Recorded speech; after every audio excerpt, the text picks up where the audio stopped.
नमस्कार दोस्तों, नमः शिवाय। जीवन ज्योति चैनल में आप सभी का हार्दिक स्वागत करती हूं। दोस्तों, आज की वीडियो बहुत ही ज्यादा महत्वपूर्ण, बहुत ही ज्यादा खास होने वाली है हम सभी के लिए। आज मैं बताऊंगी कि आप स्वयं ही अपने घर में ही दिवाली के दिन माँ लक्ष्मी जी की पूजा में धन वर्षा पोटली का निर्माण कैसे कर सकते हैं, बहुत ही आसानी से और बहुत ही कम सामग्री में, और ऐसी सामग्री जो कि आपको बहुत ही आसानी से मिल जाने वाली है।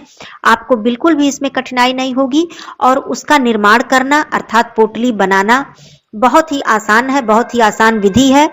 और साथ में पोटली बनाने के बाद आपको पोटली कैसे रखनी है, कैसे स्थापित करनी है और किस मंत्र का जप करके उस पोटली का निर्माण करना है, जैसे कि किस मंत्र से आपको अभिमंत्रित करना है जिससे कि वो बहुत ज्यादा शक्तिशाली हो जाए, जिससे कि माँ लक्ष्मी जी की असीम कृपा आपके ऊपर पूरे वर्ष भर बरसती रहे। और यदि आपने पहले से धन वर्षा पोटली पिछले वर्ष बनाई है तो उस पोटली का आपको क्या करना है, उसमें रखी हुई सामग्री का आपको क्या करना है, तो ये सारी बातें आप लोग जानेंगे। और बहुत ही आसान विधि है, आप सभी में से कोई भी यदि चाहे तो आसानी से अपने घर की पूजा में इस पोटली का निर्माण कर सकता है। आइए एक एक करके सारी बातें बहुत ही अच्छे से समझ लेते हैं। तो आप लोग पूरी वीडियो को समझ लीजिएगा और दिवाली के दिन धन वर्षा पोटली स्वयं ही इसको बनाकर और अपने घर के लॉकर में, तिजोरी में आप इसको स्थापित कर दीजिएगा। फिर आप देखिएगा कि किस तरह से आपके जीवन में बदलाव आता है और माँ लक्ष्मी जी की कृपा किस तरह से आपके ऊपर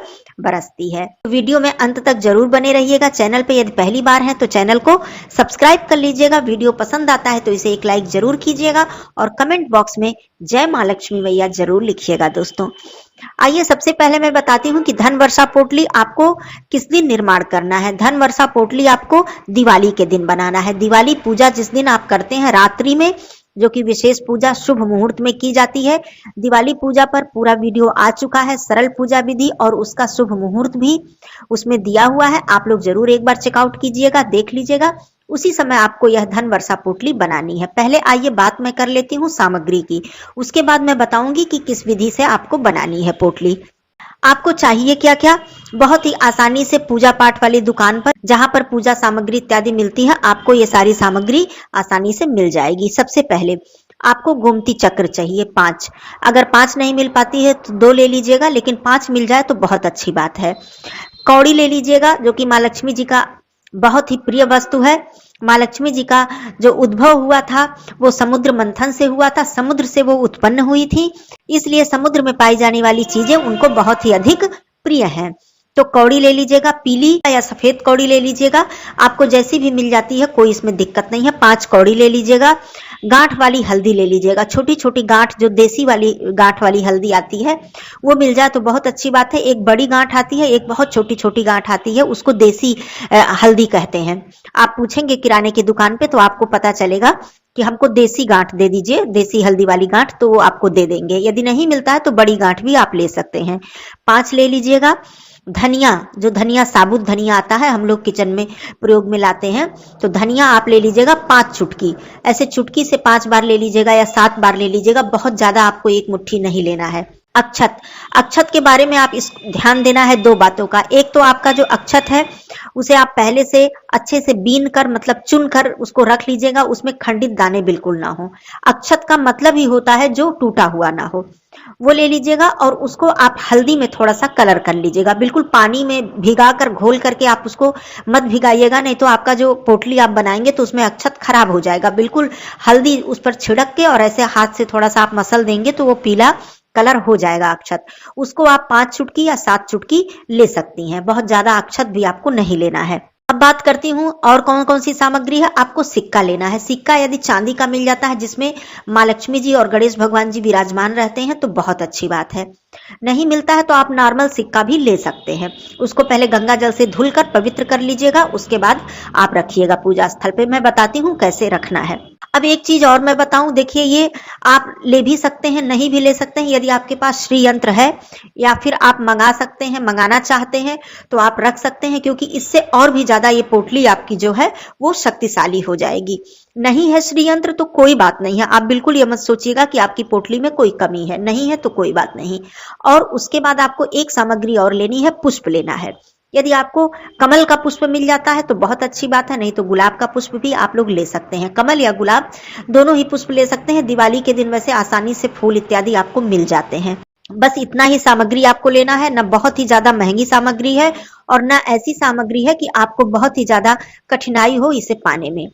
अब देखिए, मैं बात करती हूँ कि जब आप शुभ मुहूर्त में माता रानी की पूजा करने बैठते हैं, पूजा का जो सरल विधि है मैंने बताया है। आपने चौकी स्थापित कर लिया, आपने पूजा की जितनी भी स्थापना थी आपने कर ली। अब जैसे आपने जब पूजा आप शुरू कर रही हैं उस समय आपको इस पोटली का जो विधि करना है वो मैं बताती हूँ। सबसे पहले एक लाल कपड़े पर या पीले कपड़े पर आप इन सारी सामग्रियों को आपको रखना है और पानी में थोड़ा सा गंगा जल डालकर हल्का सा गंगा जल का छिड़काव करके गायत्री मंत्र बोलते हुए आप शुद्धिकरण कर लीजिए। बहुत ही ज्यादा चीजों को भिगाइएगा मत, क्योंकि बहुत ही अधिक यदि आप पानी का छींटा मार देंगे तो वो भीग जाएगा और रखने पर वो खराब हो सकता है। तो आपको केवल शुद्धिकरण पवित्रीकरण करना है। तो आपने, और जो सिक्का मैंने बताया, यदि आप नॉर्मल सिक्का लेते हैं तो पहले ही गंगा जल से आप उसको धुल कर पोंछ लीजिएगा। तो ये चीज हो गया। तो सारी चीजों पे आप थोड़ा सा गायत्री मंत्र बोलते हुए गंगा जल का छिड़काव करके, और वो जो आपने कपड़ा लिया है उस कपड़े को उसमें रखकर सारी सामग्री एक एक करके सारी सामग्री अच्छे से रखकर आप माता रानी के चरणों में, जैसे हम लोग जहां पुष्प अर्पित करते हैं माता रानी के चरणों में प्रसाद अर्पित करते हैं, वहीं पर आपको रख देना है। और उसके बाद आप जैसे नॉर्मल आपने फिर आप अपनी पूजा जो है वो आप शुरू कीजिए। अब पूरी पूजा विधि आपकी जो दी हुई है, अब पूरी पूजा विधि जो है वो मैंने दिया है, आप देख लीजिएगा। आज मैं सिर्फ पोटली के बारे में बताती हूँ। तो आप पूजा कर रही हैं, धूप दीप सब कुछ आपने प्रज्वलित कर लिया और एक अखंड दीप आपका जो कलश पर जलता है वो तो आपका जलता ही रहेगा। उसके बाद जो आपने सामग्री रखी है कपड़े पर, वहां पर भी आप धूप प्रज्वलित कर दीजिएगा, मतलब धूप दिखा दीजिएगा, समर्पित कर दीजिएगा।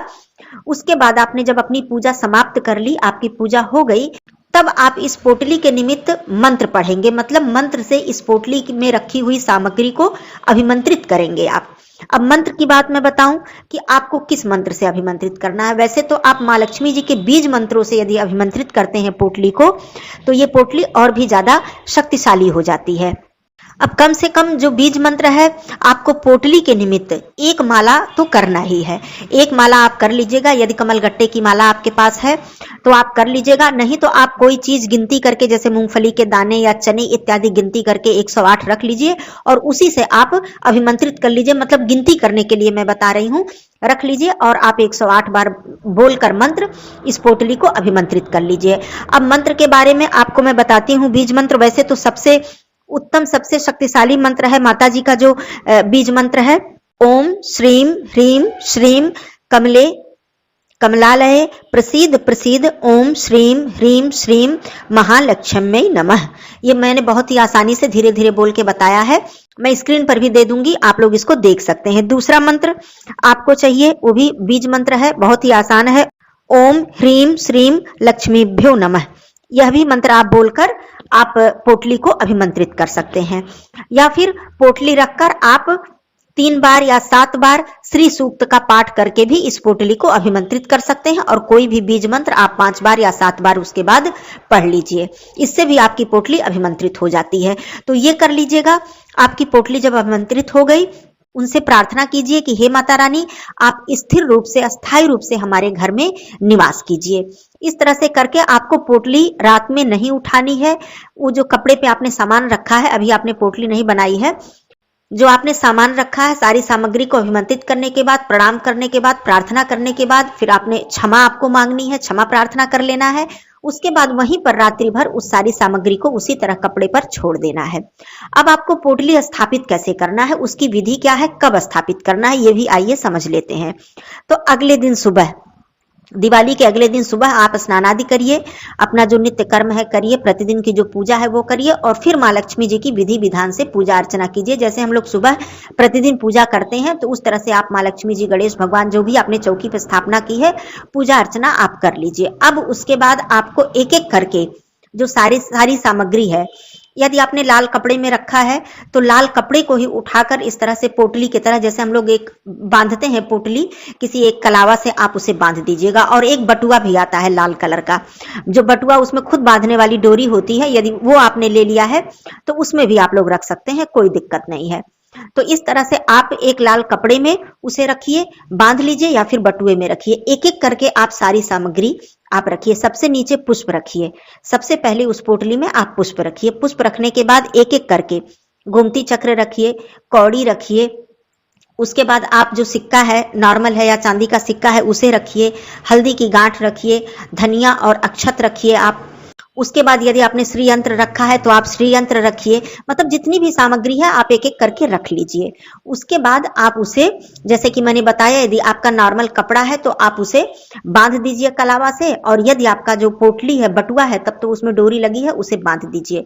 बहुत न टाइट बांधना है और न बहुत ही ढीला बांधना है। उसके बाद आप माता रानी को प्रणाम करते हुए ये भाव मन में रखिए कि साक्षात माँ लक्ष्मी जी को आप अपने धन स्थान पर, आप अपने घर में स्थापित करने के लिए जा रहे हैं या जा रही हैं।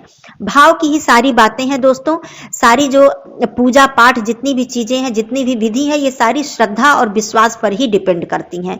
यदि आप बहुत ही विधि विधान कर रहे हैं और आपके मन में संशय है, दुविधा है, कहीं से भी कोई शंका है, तो आप समझिए आपकी सारी विधि बेकार है। मैं ये बात बिल्कुल ही स्पष्ट रूप से बता देना चाहती हूँ।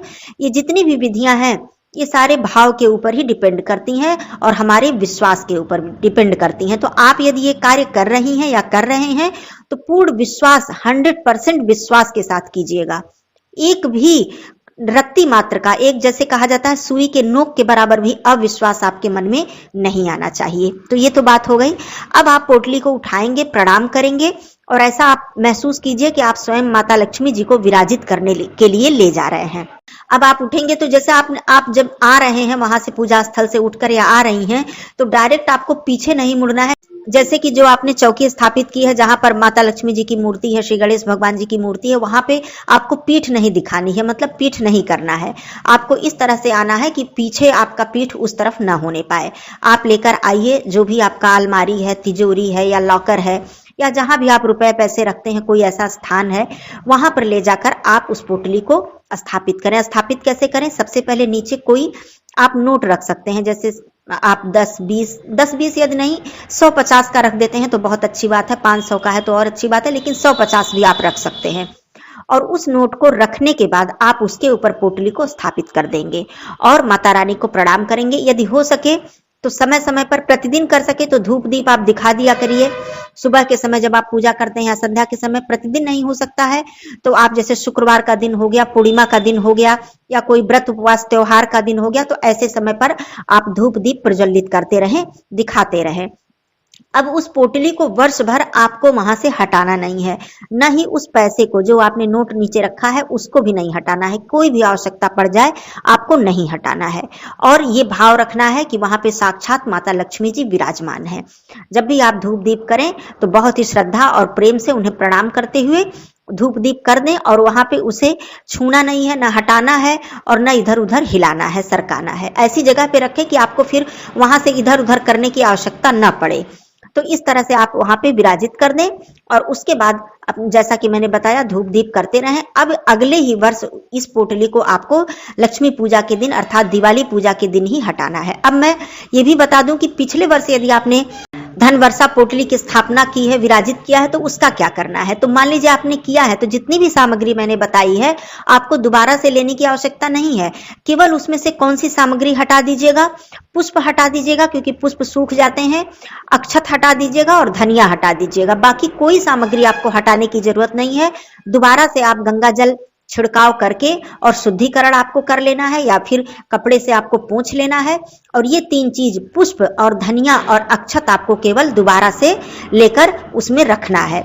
विधि तो मैंने बताई दी है, आपको कुछ भी हटाने की जरूरत नहीं है। और जो पुष्प धनिया अक्षत आप हटाएंगे उसमें से, उन्हें आप जब मूर्ति का विसर्जन करेंगे, सामग्रियों का विसर्जन करेंगे, तो उनके साथ आप उसको विसर्जित कर दीजिएगा। बाकी फिर से उसी पोटली को आप करके, निर्माण करके आप दोबारा इसी विधि से स्थापित कर सकते हैं। दोस्तों, मैंने पूरा प्रयास किया है कि आपको बहुत ही आसानी से सारी बातें समझ में आ जाएं। फिर भी कोई संशय है, कुछ बात रह गई हो, कोई प्रश्न आपके मन में रह जाता हो, तो जरूर पूछ लीजिएगा। माता रानी आप सभी के ऊपर कृपा करें, धन सौभाग्य बनाए रखें। फिर मिलती हूँ अगले वीडियो में, तब तक के लिए धन्यवाद। नमः शिवाय, हर हर महादेव।